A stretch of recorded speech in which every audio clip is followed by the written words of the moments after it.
بلغ العلا بکمالہ کشف الدجا بجمالہ۔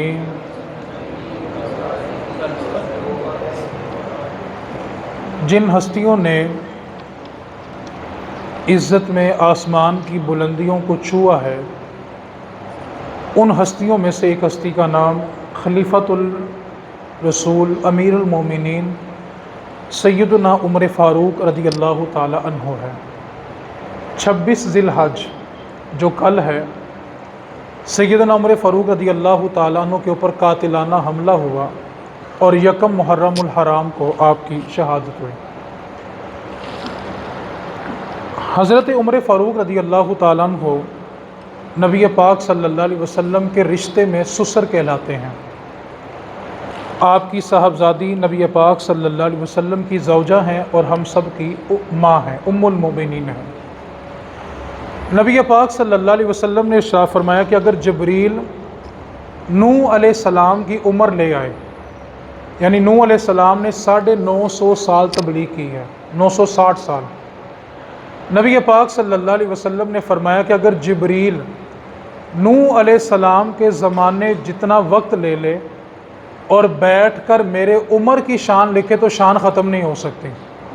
اللہ نے میرے عمر کو اتنی عزت عطا فرمائی ہے، اور قرآن کریم میں 21 آیات ایسی ہیں کہ جناب عمر فاروق رضی اللہ تعالیٰ عنہ نے مشورہ پہلے دیا ہے اور اللہ نے آیت اس کے بعد نازل فرمائی ہے، جس کے بعد نبی پاک صلی اللہ علیہ وسلم کی بخاری میں ایک حدیث ہے کہ میرے عمر کی زبان پہ تو رب بولتا ہے، یعنی جیسا عمر کہتا ہے میرا رب ویسا ہی کلام نازل کر دیتا ہے۔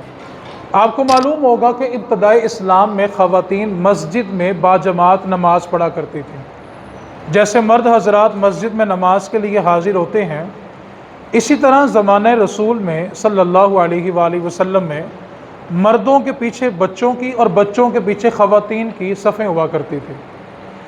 جناب عمر فاروق رضی اللہ تعالیٰ عنہ نے نبی پاک صلی اللہ علیہ وسلم کی بارگاہ میں یہ عرض کی کہ یا رسول اللہ، کیا ہی خوب ہے کہ اگر یہ عورتیں اپنے گھروں میں قیام کریں اور اپنے گھروں میں نماز پڑھیں۔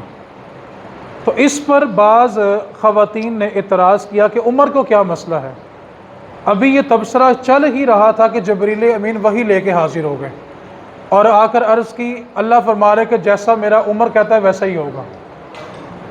اب ایک ہوتا ہے مرید اور ایک ہوتی ہے مراد۔ مرید اور مراد میں بڑا فرق ہوتا ہے۔ مرید وہ شخص ہوتا ہے جو خود چل کر آتا ہے، آ کر مجلس میں بیٹھتا ہے، جانچ پڑتال کرتا ہے، اگر دل مانے تو ہاتھوں میں ہاتھ دے کر بیعت کر لیتا ہے، اس کو کہتے ہیں مرید۔ جو اپنی مرضی سے آیا، اس نے آ کے مجلس اختیار کی، مجلس میں بیٹھ کر اس نے گفتگو سنی، اس کے بعد اگر دل مانا تو اس نے ہاتھوں میں ہاتھ دیا، یہ ہے مرید۔ اور مراد وہ ہوتی ہے کہ جس کو بیعت کرنے والا خود چاہے کہ یہ میرا مرید ہو جائے، وہ ہوتی ہے مراد اس کی، کہ میری مراد یہ ہے کہ یہ فلاں بندہ میرا مرید ہو جائے۔ رسول رحمت صلی اللہ علیہ وسلم کے جتنے صحابہ ہیں وہ حضور کے مرید ہیں، اور جناب عمر فاروق مصطفیٰ کی مراد ہیں۔ باقی سب نے آ کر کلمہ پڑھا، اور جناب عمر فاروق رضی اللہ تعالی عنہ کے بارے میں رسول رحمت صلی اللہ علیہ وسلم یہ دعا مانگا کرتے تھے، اللہم بعز الاسلام بعمر بن الخطاب، اے اللہ عمر کے ذریعے اسلام کو عزت عطا فرما۔ پھر اللہ تعالیٰ نے عزت بخشی، اللہ تعالیٰ نے قرآن مجید میں فرمایا، یا ایھا النبی حسبک اللہ ومن اتبعک من المؤمنین، اے نبی آپ کو اللہ کافی ہے اور وہ ایمان والے جو آپ کی پیروی کرتے ہیں۔ جس وقت جناب عمر فاروق رضی اللہ تعالیٰ عنہ نے کلمہ پڑھ لیا، تب یہ آیت نازل ہوئی۔ اب جناب عمر فاروق رضی اللہ تعالیٰ عنہ رسول رحمت صلی اللہ علیہ وسلم کی بارگاہ میں حاضر ہوئے اور عرض کی، اللہ کے رسول کیا ہم سچے نہیں ہیں؟ فرمایا ہاں ہم سچے ہیں۔ پھر عرض کی، کیا ہمارا دین سچا نہیں ہے؟ میرے نبی پاک نے فرمایا ہاں ہمارا دین بھی سچا ہے۔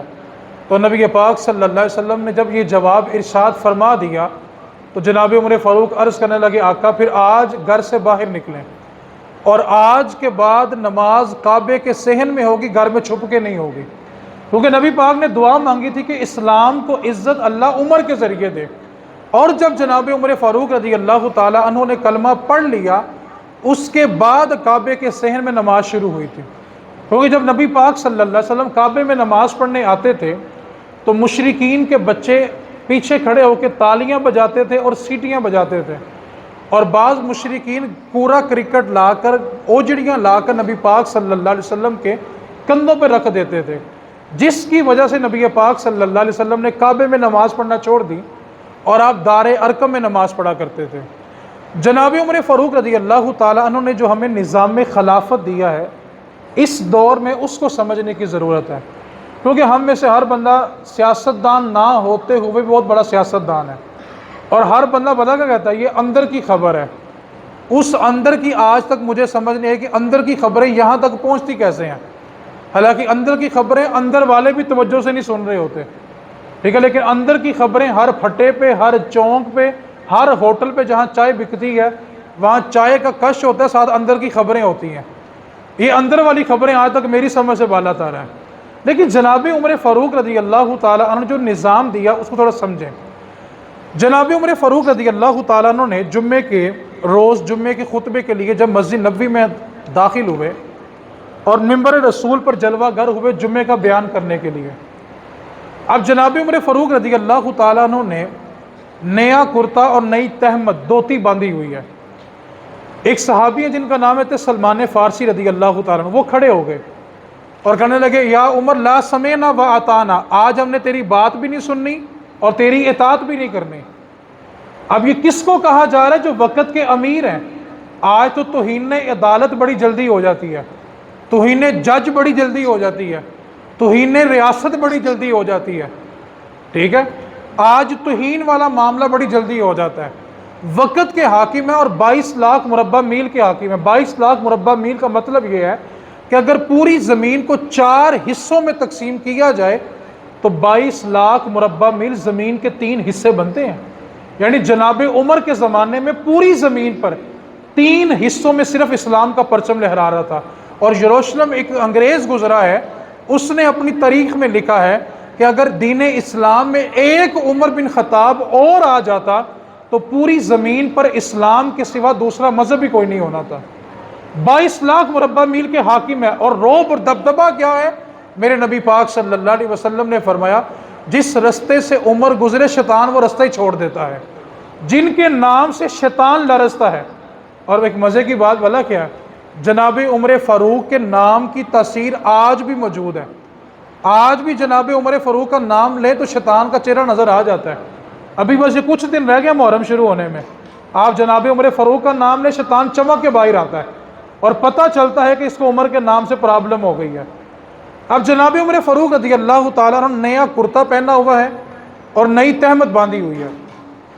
سلمان فارسی کھڑے ہو گئے، لا اطعنا و سمعنا، لا سمعنا و اطعنا، اے عمر ہم نے تیری بات سننی بھی نہیں، تیری اطاعت بھی نہیں کرنی۔ جناب عمر فاروق نے فرمایا کیا معاملہ ہے؟ سلمان فارسی کہنے لگے امیر المومنین عمر، جب جنگ سے مال غنیمت آیا تھا، جس کپڑے کا آپ نے کرتا بنایا ہے اور تہمت باندھی ہے، سب کو کپڑا ایک ایک ملا تھا، یا تو اس سے کرتا بن سکتا ہے یا اس سے تہمت بن سکتی تھی، اور آپ کا قد اتنا دراز ہے، جناب عمر فاروق کا قد اتنا بڑا تھا کہ اچھے بھلے قد والے بندے کو سر اٹھا کے عمر کو دیکھنا پڑتا تھا۔ آپ کا سینہ چوڑا تھا، قد لمبا تھا، اور آپ کا ہاتھ کی جو ہتھیلی تھی وہ اتنی تھی جتنا ہمارا ہاتھ ہوتا ہے، اتنا بڑا آپ کا ہاتھ تھا، اور ہر وقت درہ، جس کو آج کل آپ پانجا کہتے ہیں، ہر وقت ہاتھ میں ہوتا تھا اور مونچھوں کو بل دیا ہوتا تھا، تو پھر شیطان کیوں نہ بانگے؟ عرض کرنے لگے امیر المومنین یا تو کرتا بن سکتا ہے یا شلوار۔ آپ نے تہمت بھی اسی کپڑے کا باندھا ہوا ہے، کرتا بھی اسی کپڑے کا بنایا ہوا ہے، اور آپ کا تو قد مبارک اتنا ہے کہ پورا کرتا بھی نہیں بن سکتا آپ کا۔ آپ کے پاس اضافی کپڑا کہاں سے آیا جبکہ ہر صحابی کو کپڑا ایک ملا ہے؟ اب وقت کے حاکم سے پوچھا جا رہا ہے، آج اگر کیس ہو جائے تو وہ کہتے ہیں جی توہین ہو گئی ہے کہ وقت کے حاکم کو عدالت میں بلایا گیا ہے، یہ توہین ہو جاتی ہے آج۔ جناب عمر فاروق رضی اللہ تعالیٰ عنہ فرمانے لگے میرا بیٹا عبداللہ اس کا جواب دے گا۔ عبداللہ بن عمر کھڑے ہو گئے اور فرمانے لگے سنو، کپڑا سب کو ایک ایک ہی ملا تھا، میں نے اپنا کپڑا بھی اپنے والد کو تحفے میں دے دیا، اس لیے آپ کی تہمت بھی بن گئی، کرتا بھی بن گیا۔ آپ تصور کریں کہ اگر ایک کپڑا وقت کا حاکم اضافی استعمال کر لے تو اس کو بڑی مجلس کے اندر یہ کہا جا سکتا ہے کہ لا سمعنا واطعنا، کہ ہم تیری بات بھی نہیں سنیں گے اور تیری اطاعت بھی نہیں کریں گے۔ لیکن آج ہمارا کچھ پرابلم کچھ اس طرح کا ہو گیا ہے، ہم نے ایک دلیل بنا لیا ہے، کھاتا ہے تو لگاتا بھی تو ہے نا۔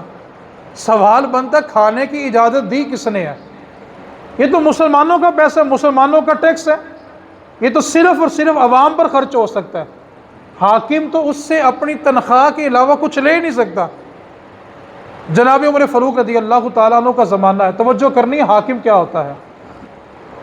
جناب عمر فاروق رضی اللہ عنہ رات کے وقت گشت پہ ہیں، اپنے علاقے کے حالات معلوم کر رہے ہیں، مدینے کی گلیوں میں گھوم رہے ہیں کہ اچانک آپ کو ایک گھر سے بچوں کے رونے کی آواز آتی ہے۔ آپ دروازے پر دستک دیتے ہیں اور خاتون نکلتی ہے اور آپ اس سے پوچھتے ہیں کہ بچے کیوں رو رہے ہیں؟ تو خاتون کہتی ہے کہ بچے 3 دن سے بھوکے ہیں اور بھوک کے سبب وہ رو رہے ہیں۔ اور جناب عمر فاروق نے دیکھا کہ اس کے گھر میں چولہا جل رہا ہے اور ہانڈی بھی چولہے کے اوپر رکھی ہوئی ہے۔ آپ فرمانے لگے ہنڈیاں تو پک رہی ہے تو پھر بچے رو کیوں رہے ہیں؟ وہ خاتون کہنے لگی یہ ہنڈیاں نہیں پک رہی، اصل میں اس ہنڈیا میں پانی ڈال کے پتھر ڈالے ہوئے ہیں تاکہ بچوں کو بہلا سکوں اور روزانہ اسی طرح سلا دیتی ہوں، اور عمر کی جان کو رو رہی ہوں کہ وقت کا حاکم ہے اور اس کو ہمارے حالات کا علم بھی نہیں ہے کہ میرے بچے 3 دن سے بھوکے ہیں۔ آج خودکشی بھی کر دی جائے نا تو اس کو اور اس کے بچوں کو اور اس کی بیوی کو 5 لاکھ کا چیک دے کر یہ حکومت سمجھتی ہے کہ ہم نے ان کا حق ادا کر دیا۔ یہ تو حشر کو معلوم ہوگا نا کہ کتنے لوگوں نے تمہاری وجہ سے خودکشیاں کی ہوئی ہیں اور کتنے لوگوں کو تم نے موت کے گھاٹ اتارا ہوا ہے۔ آج تو لوگ وقت کے حاکم کے خلاف بولنا بھی پسند نہیں کرتے، جیل میں چلے جائیں گے۔ ایک بات کو یاد رکھیں، زندگی اور موت صرف میرے رب کے ہاتھ میں ہے۔ جس دن رب چاہے گا نا موت اسی دن آئے گی، بندوں کے چانوں سے، ہجڑوں کے چانے سے کچھ نہیں ہوتا۔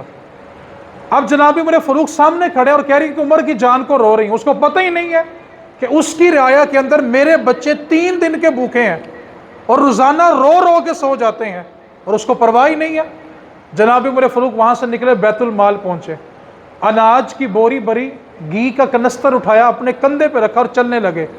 تو آپ کا خادم اسلم آگے بڑھا کرنے لگا حضور مجھے دے، میں خادم ہوں، آپ کیوں بوجھ اٹھاتے ہیں؟ بوجھ میں اٹھاتا ہوں، میں آپ کے پیچھے پیچھے چلتا ہوں، آپ میرے آگے آگے چلیں۔ تو جناب عمر فاروق رضی اللہ تعالیٰ عنہ فرمانے لگے اسلم عمر کو آج اپنا بوجھ اٹھانے دے، اگر آج تو میرا بوجھ اٹھا بھی لے گا تو بتا کیا حشر کے میدان میں عمر کا بوجھ اٹھا سکتا ہے؟ اگر قیامت والے دن مجھ سے سوال ہو تب میرا بوجھ اٹھائے گا؟ جناب عمر فاروق اناج لے کے اس خاتون کے گھر پہنچے، خود آٹا گوندا، وقت کے حاکم 22 لاکھ مربع میل کی زمین کے حاکم ہے، خود آٹا گوندا، سالن پکایا، بچے روٹیاں کھا رہے۔ جناب عمر فاروق کتنا طویل قد ہے، اپنی کونیاں زمین پہ رکھ کے، گھٹنے زمین پہ رکھ کے بچوں کے سامنے سواری بنے ہوئے ہیں، کبھی دائیں جاتے ہیں کبھی بائیں جاتے ہیں کہ عمر اب بچوں کو اتنا ہنسا جتنا تو انہیں رلایا ہے۔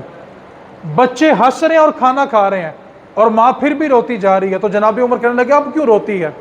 تو کہنے لگی تو کتنا اچھا انسان ہے، اور ایک وہ عمر ہے جو وقت کا حاکم، اس کو پرواہ بھی نہیں کہ میرے بچوں کی حالت کیا ہے۔ تو جناب عمر اس سے فرمانے لگے تو عمر کو معاف نہیں کر دیتی؟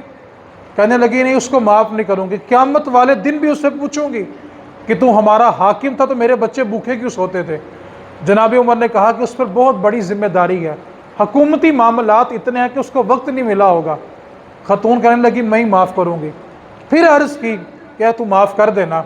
تو خاتون کہنے لگی تو اس کا اتنا ہمدرد کیوں بن رہا ہے؟ تو جناب عمر فاروق رو پڑے، آنکھوں سے آنسو آ گئے اور فرمانے لگے جس عمر سے تو بدلہ لینے کی باتیں کر رہی ہے وہ عمر تیرے سامنے کھڑا ہے۔ آپ تصور کریں کہ وقت کا حاکم اپنی عوام کا خیال کس طرح کرتا ہے۔ آج آپ سے میرا سوال ہے کہ جن کے نام کے آپ نعرے لگاتے ہیں، جن کے اشتہارات میں، سپوٹروں میں آپ اپنی تصویریں لگواتے ہیں، شاید کوئی 1-2 بندے یہاں بیٹھے ہوں گے جو 5 سالہ حکومت میں اپنے علاقے کے ایم این اے کو شاید ایک بار ملے ہوں۔ کوئی ملے اپنے ایم این اے کو؟ او بھائی جب آپ کا 5 سال ان سے کوئی واسطہ ہی نہیں ہے، نہ ان کا آپ سے کوئی واسطہ ہے، تو ان کے نام پر ایک دوسرے کو گالیاں کیوں دی جا رہی ہیں؟ دو سگے بھائی ہوتے ہیں، سیاست میں بحث کرتے کرتے دشمن بن جاتے ہیں۔ اچھی بلی خاندانوں میں محبت ہوتی ہے، اتفاق ہوتا ہے، سلوک ہوتا ہے، سیاست میں تبصرہ کر کر کے اپنے خونی رشتوں کو ناراض کیا ہوتا ہے، اور جن کی خاطر ناراض کر رہے ہیں نا، وہ سارے کے سارے ایک ہی ٹیبل کے اوپر بیٹھ کے کھانا کھا رہے ہوتے ہیں۔ وقت کا حاکم، اس کی ذمہ داری بنتی ہے کہ وہ عوام کا خیال کرے، اور جن کو آپ کا خیال نہیں ہے، آپ ان کے نام پر اپنے آپ کو اذیت کیوں دے رہے ہیں؟ ایران کا ایک بندہ مدینہ المنورہ آتا ہے، آ کر کہنے لگا آئین مالککم، تمہارا بادشاہ کہاں پہ ہے؟ تو اس کو بتایا گیا کہ یہاں پر بادشاہ نہیں ہوتا، خلیفہ ہوتا ہے۔ تو پوچھنے لگا کہ اس کا محل کہاں ہے؟ کہا یہاں محل نہیں ہوتا، بادشاہ اپنے گھر میں رہتا ہے، جو امیر ہوتا ہے وہ اپنے گھر میں رہتا ہے۔ اب وہ کہنے لگا کہاں ملے گا؟ کہا یہاں مدینہ کی گلیوں میں ڈھونڈ لو، کہیں بیٹھا ہوگا۔ اب وہ جو ایران کا بندہ تھا وہ ڈھونڈتا اس کو نہیں ملے۔ اس نے پھر پوچھا آ کے کہ تمہارا جو امیر ہے، تمہارا جو خلیفہ، وہ کہاں ملے گا؟ تو اس کو بتایا گیا کہ اصل میں بیت المال سے صبح 2 اونٹ غائب ہو گئے تھے، اور صبح سے لوگ اس کو ڈھونڈ رہے ہیں، اونٹ نہیں ملے، اور جب کسی کو نہیں ملے تو ہمارا امیر خود تلاش کرنے کے لیے چلا گیا۔ اور وقت کے حاکم جن سے شیطان لرز رہا ہے، 22 لاکھ مربع میل کا حاکم، اور تلاش کیا کر رہے ہیں کہ عوام کا جو پیسہ ہے، اس کے جو اونٹ ہیں وہ تلاش کرنے ہیں۔ اور جب چلتے چلتے نظر آیا کہ ایک درخت کا سایہ ہے جناب عمر فاروق اس کے نیچے اپنا درہ سر کے نیچے رکھا اور آرام کر رہے ہیں، دیکھ کر حیران ہوا، اور ایرانی شخص کہنے لگا عمر تم زمین پر انصاف کرتے ہو نا، اس لیے تمہیں مٹی کے اوپر ہاتھ کا سرانہ بنا کے بھی نیند آ جاتی ہے، اور ہمارے لوگ عوام کا خون چوستے ہیں تو ان کو فوجیوں کے گہراؤ کے اندر بھی نیند نہیں ہوتی۔ وہ بڑے بڑے سپاہی گیٹ پہ کھڑے بھی کر لیں تو ان بادشاہوں کو اپنے تخت پر نیند نہیں آتی۔ اور یہاں پر میں رک کے کہنا چاہتا ہوں، مسجد ہو، عالم ہو، مفتی ہو، پیر ہو، جس کو بھی نذرانہ ملے پہلے وہ تحقیق کرے کہ حلال کے پیسوں کا کہ حرام کے پیسوں کا۔ آج عجیب بات ہے کہ پتہ ہے کہ سامنا جواریہ ہے، سودی ہے، رشوت خور ہے، اس سے نذرانے وصول کر کے ممبروں کے اوپر بیٹھ کے ان کی تعریف کی جا رہی ہے۔ اللہ ماشاءاللہ ہماری محافل میلاد کا بھی یہ حال ہو گیا ہے، سٹیج کے اوپر ایک بندہ چڑھتا ہے، اس کے بارے کنفرم پتہ ہے کہ شرابی ہے، کنفرم پتہ ہے کہ زانی ہے، سودی کاروبار کرتا ہے، اور سٹیج پہ جو نقیب محفل بیٹھا ہوتا ہے وہ کیا کہہ رہا ہوتا ہے؟ ماشاءاللہ چودھری صاحب کو دیکھ کر ایمان تازہ ہو گیا۔ بیان کرنے والا، نعت پڑھنے والا، اس کو دیکھ کے اپنا ایمان تازہ کر رہا ہے۔ پہلے تحقیق کی جائے کہ جو نذرانہ دیا جا رہا ہے وہ حلال کے پیسوں کا کہ حرام کے پیسوں کا۔ غوث اعظم رضی اللہ تعالیٰ عنہ کی بارگاہ میں ایک بادشاہ وقت کا آ گیا اور اشرفیوں کی بڑی تھیلی لے کے آیا، اور آگے کہنے لگا حضور آپ کے لیے لائے۔ فرمایا مجھے حاجت ہی نہیں ہے۔ کہا حضور آپ کے لیے لائے ہوں۔ آپ نے اپنا مسلح اٹھایا اور اس سے زیادہ پیسے آپ کے مسلح کے نیچے پڑے ہوئے تھے۔ کہا تو غوث کو پیسے دینے آ گیا؟ تو اس سے زیادہ دولت تو میرے مسلح کے نیچے ہے۔ پھر کہا تو اپنا لباس دیکھ اور غوث کا لباس دیکھ، اور غوث اعظم رضی اللہ تعالیٰ عنہ حدیث پڑھانے کے لیے بہترین لباس استعمال کرتے تھے، اور بہت قیمتی آپ کا لباس ہوتا تھا، اتنا قیمتی تھا کہ ایک چور چوری کرنے آ گیا، اور چور کیا کر رہا ہے؟ غوث کا لباس، غوث پاک کا جبہ چوری کرنے آ گیا۔ جب اس نے غوث پاک کے جبے کو ہاتھ ڈالا تو پکڑا گیا، اور پھر غوث پاک نے جب چور پکڑا کہ جبہ میرا چوری کر رہا ہے تو سزا نہیں دی، بلکہ چور کو اللہ کا ولی بنا کے واپس کر دیا کہ تو چوری کس کا جبہ کرنے آیا تھا۔ اب غوث پاک رضی اللہ تعالیٰ عنہ نے اس بادشاہ سے نا اشرفیوں کی تھیلی پکڑی اور دونوں ہاتھوں سے ایک ایک تھیلی کو نچوڑا تو خون بہنے لگا۔ بادشاہ دیکھ کے حیران ہو گیا، اور غوث پاک نے اٹھ کے چلا جا، ورنہ ان اشرفیوں سے اتنا خون بہاؤں گا کہ تیرا اپنا محل بھی ڈوب جائے گا۔ اور جملہ کیا ارشاد فرمایا آج کے مولویوں کے لیے، آج کی انتظامیہ کے لیے، فرمایا لوگوں کا خون چوس کر غوث کو نذرانے دینے آ جاتے ہو؟ پہلے پتہ کیا جائے کہ آپ کو نذرانہ دینے والا حلال کی کمائی کھا رہا ہے کہ حرام کی کمائی کھا رہا ہے؟ حرام کی کمائی سے تو حج بھی قابل قبول نہیں ہے۔ رسول اللہ صلی اللہ علیہ وسلم نے فرمایا بندہ اگر حرام کی کمائی لے کر حج بیت اللہ کے لیے جائے اور کعبے کے سامنے جا کر یہ کہے لبیک اللہ میں حاضر ہوں، تو میرے نبی پاک نے فرمایا اس کو جواب آتا ہے لا لبیک، تو حاضر نہیں ہے، جا کے اپنی کمائی چیک کر۔ بہن بھائیوں کی وراثت کھا کر عمرے کرنے سے کچھ نہیں ہوتا۔ بہن بھائیوں کی وراثتیں کھا کے مسجد بنوانے سے کچھ نہیں ہوتا، بہن بھائیوں کی وراثتیں کھا کے یتیم خانے کھولنے سے کچھ نہیں ہوتا۔ تو جناب عمر فاروق رضی اللہ تعالیٰ نے جو نظام دیا عدل کا، آپ کے زمانے میں ایک گورنر تھا، اس نے قیمتی لباس پہننا شروع کر دیا، آپ نے اس کو بلایا، سب سے پہلے اس کو اس کے عہدے سے ہٹایا، اور اللہ ماشاءاللہ آج جو ہمارے موجودہ صدر صاحب ہیں، اللہ ان کو بھی عقل عطا فرما دے، تو تسی آمین بولو، بولن تو میں دیا ہوں، بڑی مہربانی آپ کی ہلکی سی آمین کا، بول میں رہا ہوں، پریشانی ویسے آپ کو لگی ہوئی ہے، آپ پریشان نہیں ہونا، بول میں رہا ہوں یار، ٹھیک ہے، کیونکہ ہم تو کہتے ہیں ہم آپ کے ساتھ ہیں جیل جانے سے پہلے پہلے، بعد میں تو امام صاحب کے لیے اپنی موٹر سائیکل کی ضمانت نہیں دیتا، مجھے پتہ ہے ہم ان چیزوں سے گزرے ہوئے ہیں، ماشاءاللہ اپنے پوتے پوتیاں نواسے نواسیاں آگے ان کی نسلیں بھی سرکاری پروٹوکول میں حج کر کے آئے ہیں۔ یہ کس ملک کی بات ہو رہی ہے بھلا؟ جس کی عوام روٹی کے پیچھے خودکشیاں کر رہی ہے، اور ہماری جو سرکاری ایئر لائن ہے، کیا نام ہے اس کا؟ بولو تو صحیح، پاکستان ایئر لائن PIA، جو ہر سال خسارے میں جاتی ہے، ایسا ہی ہے۔ اور اگر ہمارے بادشاہوں نے کسی دوسرے ملک میں گھوڑا تحفے میں بھیجنا ہو نا، تو پورا تیارہ جاتا ہے، یہ اس قوم کا تیارہ جا رہا ہے جو مقروض بھی ہے اور روٹی کے پیچھے خودکشیاں بھی کر رہی ہے، اور خدا کا واسطہ ہے ان کا پیچھا چھوڑ دو، اپنے آپ میں جینا سیکھو۔ جتنے لوگ بیٹھے ہوئے نا، ایک دوسرے کا دستے بازو بنو۔ میں نے 2 جمعے پہلے بھی کہا تھا کہ جن حکمرانوں سے آپ نے توقع لگائی ہوئی ہے نا، ہم سب اکٹھے بھی مر جائیں نا تو یہ ہمارے کفن کے لیے بھی نہیں آئیں گے۔ وہ مہربانی کرو، اس اندھیرے سے باہر آؤ، آپس میں ایک دوسرے کا دستے بازو بنو، ایک دوسرے کی دکھ درد کو خود سمجھو، اپنے مسلمان بھائی سے پوچھو اس کو کیا اذیت ہے، کیا تکلیف ہے، آپ اس کی کیا مدد کر سکتے ہیں۔ یہ تو ہمارے لیے کفن لے کے بھی نہیں آئیں گے، اور ہم ان پہ توقع لگا کے بیٹھے ہوئے کہ ہمارے حالات ٹھیک کر دیں گے، ایسا کچھ نہیں ہو۔ کیوں؟ میرے نبی کا فرمان ہے، اعمالکم اموالکم، تمہارے نامہ اعمال ہی تمہارے حکمران ہیں۔